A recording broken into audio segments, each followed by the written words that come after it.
Sugeng siang anak negeri, gimana kabarnya? Apik toh? Sekarang, aku ditemani Mbak Vistra mau jalan-jalan ke Kabupaten Kendal, Wonosobo, dan sekitarnya. Bener banget! Di Kendal kita mau cari udang jembret buat diolah jadi botok jembret dalam bumbu dan brayo sambal terasi. Nah, di Wonosobo kita mau cari kacang babi buat diolah jadi gulai. Kita juga mau cari dan mengolah purwaceng si ginceng dari Dieng. Oh iya, kita juga mau mengikuti festival balon khas Wonosobo yang keren-keren banget. Selengkapnya hanya di Jejak Anak Negeri.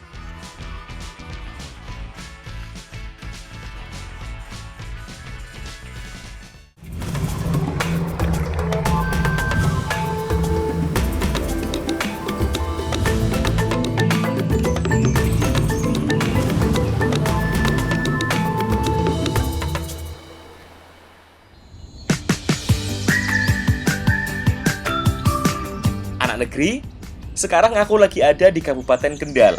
Aku lagi main sama anak-anak di sekitar sini. Tebak ayo, aku main apa?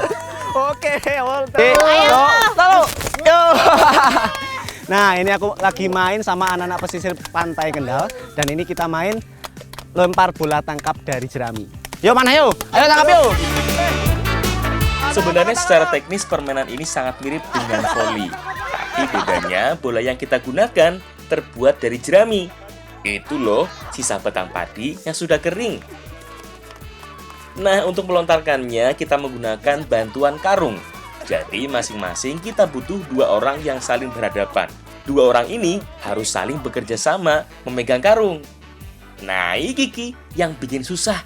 Karena untuk melontarkan bola jeraminya, gerakan kita harus kompak. Kalau enggak ya bakal kemana-mana bola jeraminya. Enggak terarah. Mainan gini aja udah seneng banget yo. Nggak usah pakai alat macam-macam. Hanya memanfaatkan apa yang tersedia di sekitarnya. Seperti jerami dan karung milik petani ini. Karena alam memberikan banyak manfaat.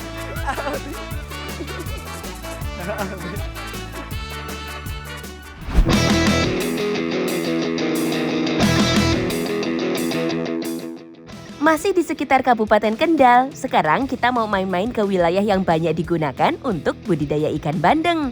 Kita mau cari sesuatu yang enak buat disantap. Iya. Bapak ini. Wah, ya ngomong toh. Nah, bener banget Wi. Bukan bandengnya yang mau kita cari. Soalnya belum siap panen. Kita mau cari hewan kecil yang biasa hidup berdampingan dengan bandeng. Ditambak seperti ini. Nah, ini kita lagi cari udang jembret. Kalau biasanya di tambak bandeng ini, udang jembret ini jadi hama karena mengganggu pertumbuhan si bandeng yang lagi ditambak. Soalnya udang jembret ini memakan lumut dan plankton-plankton yang jadi makanan si bandengnya nanti. Oh, makanya beberapa wilayah ada yang menggunakan insektisida untuk membunuh jembret sebelum tambak ditanam ikan bandeng atau dicari secara manual begini ya? Jembret adalah sejenis udang yang biasa hidup di sekitar air payau. Nah, ukurannya yang sangat kecil membuat udang yang satu ini seringkali disamakan dengan udang rebon. Nah, daripada kebuang, mending si hamanya kita kumpulkan. Nah, kalau lagi musim seperti ini, 1 orang aja bisa mendapatkan lebih dari 5 kg. Nah, kalau cari udang jembret itu harus pagi. Karena kalau kesiangan nanti udang jembretnya udah turun, jadi susah buat nyarinya. Yuk Pak. Karena kalau matahari sudah tinggi, si udang kecil ini udah nggak di permukaan lagi. Karena terlalu panas, mereka akan turun ke dasar. Jadi lebih susah yuk diseser dengan serok seperti ini. Pak, ini Pak. Yo wes yo koki. Yo wes koki apa wis ini? Pak. Yuk, udah banyak nih Mas, udah cukup. Saatnya kita masak. Pada dasarnya udang jembret ini bisa diolah jadi apa saja. Namanya juga sejenis udang, walaupun ukurannya sangat kecil, tetap rasanya enak dan gurih. Nah, jadi kali ini kita akan membuat botok udang jembret ya Bu. Ya, makanya butuh parutan kelapa dan juga melandingan. Boto sebenarnya adalah makanan khas Jawa yang menggunakan parutan kelapa sebagai bahan utamanya. Biasanya ditambah dengan campuran bahan yang memiliki cita rasa gurih dan kuat. Mandingan atau pete Cina ini salah satunya. Tapi karena di sini banyak sekali udang jembret, botoknya akan kita tambah juga dengan si mini udang jembret. Iki enak dipun di mamang langsung. Enak loh ki ora. Gajal. Enak serius iki enak. Gajal. Enak ya. Selain parutan kelapa, petai Cina dan udang jembretnya, kita juga perlu aneka bumbu yang dihaluskan biar lebih sedap botoknya. Kuwi sik alus. Wah, ki. Piye kok sik semangat lho. Aku mau seluruh iku lho. Wah, iki piye to? Wah. Haluskan bawang merah, bawang putih, cabai, kemiri, dan kunyit. Tambahan lainnya adalah kulit jeruk limau dan jahe. Kedua bumbu inilah yang bikin rasa dan aroma botoknya nanti lebih wangi. Dirapikan sedikit. Nah, kalau ini bagianku. Aku sedang mempersiapkan bambu yang akan digunakan sebagai media memasaknya. Nah, kalau biasanya botok itu pakai daun pisang, ini pakai bambu. Tapi harus yang muda atau yang hijau kayak gini, biar aromanya lebih enak ya dan juga nggak mudah terbakar. Masing-masing bambu kita potong dengan panjang 1 ruas. Sip, udah jadi semua toh bahannya. Saatnya kita campur menjadi satu. Campurkan parutan kelapa dengan bumbu halus kuning ini. Setelah itu, masukkan petai Cina. Terakhir, baru masukkan udang jembret dan aduk sampai semuanya tercampur rata. Kalau sudah tercampur, tinggal masukkan ke dalam bambu yang sudah aku persiapkan. Jangan lupa alasi juga dengan daun pisang, biar lebih mudah saat mengambilnya nanti. Langsung kita bakar deh. Berbeda dengan botok pada umumnya yang matang karena dikukus. Sekarang bakal matang karena dipanggang. Hehe, tenang wae yo, bambunya nggak bakal gosong kok. Biasanya ciri-ciri botok ini sudah matang adalah kalau sudah ada uap panas yang menyerupai air yang sudah terkumpul di sekitar daun pisang penutup botoknya. Udah mateng nih kayaknya. Langsung kita santap yuk.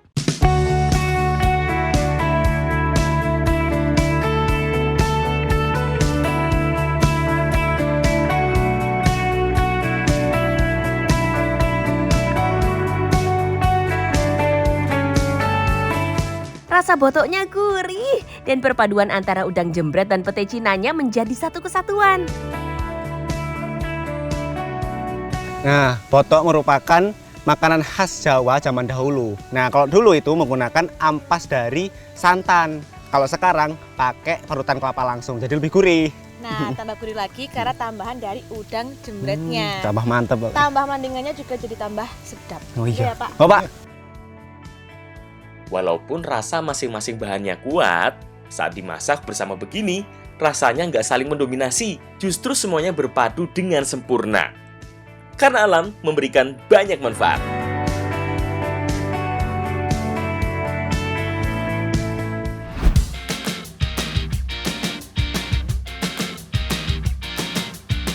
Anak negeri, hal yang paling umum dilakukan kalau dapat udang jembret yang sangat banyak adalah dengan membuatnya menjadi terasi jembret.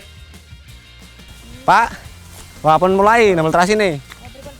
Wah, kalau tang ilung rawi nggih. Nggih, monggo. Pripun niki, Pak? Lah niki dipenyet. Dipenyet mawon ngeten. Hal pertama yang dilakukan untuk membuat terasi jembret adalah jemur lebih dulu jembret segarnya. Nah, biasanya udang jembret ini diolah menjadi terasi. Terasi ini adalah salah satu terasi khas dari Kendal. Biasanya udang jembret dijemur dengan alas dari anyaman bambu, biar lebih cepat kering yo. Soalnya kadar airnya bisa jauh lebih cepat tiris dan menguap. Nah, pun Pak. Ampun enten sing garing tering, Pak. Pun rampung niki. Pun. Ya niku enten sing pun garing Oh niki, Nggih. saged diolah berarti. Nggih, saged. Walah nggih. Siap nunggu niki. Tak bantu niki, Bu. Pripun, Bu? Niki pun, Bu. Dintas mawon niki. Langsung dilerek. Dinget mawon. Kita angkat dulu yuk jembret yang sudah kering. Kemudian bisa langsung kita tumbuk buat diolah menjadi terasi. Arep jajal napa? Ah, Nunggu. sakit apa? Yo, ngrewangi aku lho. Ini. Ngewangi mate. Terasi adalah salah satu khasanah kebudayaan Indonesia yang biasanya berkembang di sekitar masyarakat pesisir. Terasi yang merupakan fermentasi dari udang, ikan, atau hewan laut lainnya digunakan sebagai bumbu berbagai masakan. Terasi sering digunakan sebagai campuran bumbu masakan Nusantara. karena bisa digunakan sebagai penyedap alami. Langsung kita buktikan yuk. Ada yang bilang kalau terasi dari udang jembret ini lebih enak daripada terasi jenis lainnya. Katanya sih lebih gurih gimana gitu. Bu, kis panas, Bu. Anu sini digoreng iki. Bawang nih. Nah, anu cukup kali yo. Nah, yuk. Sekarang kita buktikan yuk. Kita goreng dulu semua bahan yang digunakan untuk membuat sambal terasinya. Mulai dari bawang merah dan semua jenis cabai. Nah, ini terasi jembret yang kita olah tadi mau dimasak jadi sambal spesial dengan tambahan apa, Mbak? Nabe? Brayo. Bakal enak banget ya, Mbak. Walah ini. Setelah harum, goreng juga terasi jembretnya. Soalnya kita mau membuat sambal terasi yang matang. Dengan begini, rasa terasinya jauh lebih kuat. Goreng juga udang besar yang akan digunakan sebagai bahan tambahannya. Bagianku ngurus brayonya yo. Kita mau ngupas brayo dari kulit luar dan membaginya jadi 2 seperti ini. Nah, ki wis ki, urang iki.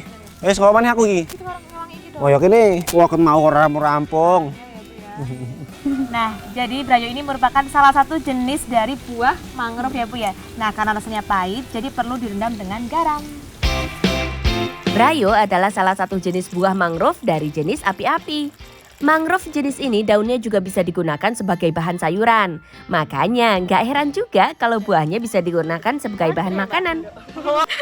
Aku mau bikin sambalnya dulu yo. Minta tolong brayo yang sudah dikupas dan direndam, direbus sampai matang ya. Siap. Sini biar aku yang rebus. Sampai empuk toh. Bener, sampai benar-benar empuk pokoknya. Haluskan semua bahan yang sudah digoreng lebih dulu tadi, mulai dari bawang, beberapa jenis cabai, dan terasi. Bahan tambahan lainnya paling gula dan garam sesuai selera. Semuanya diulek sampai benar-benar halus yo. Langsung iki pun matang jane, Bu. Pon iki. Pon tak mau nih.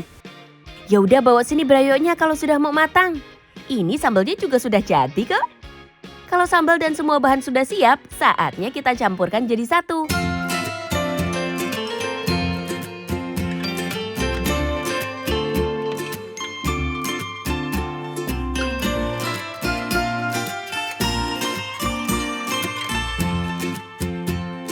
Nah, iki ki, brayo sambal jembret siap kita coba.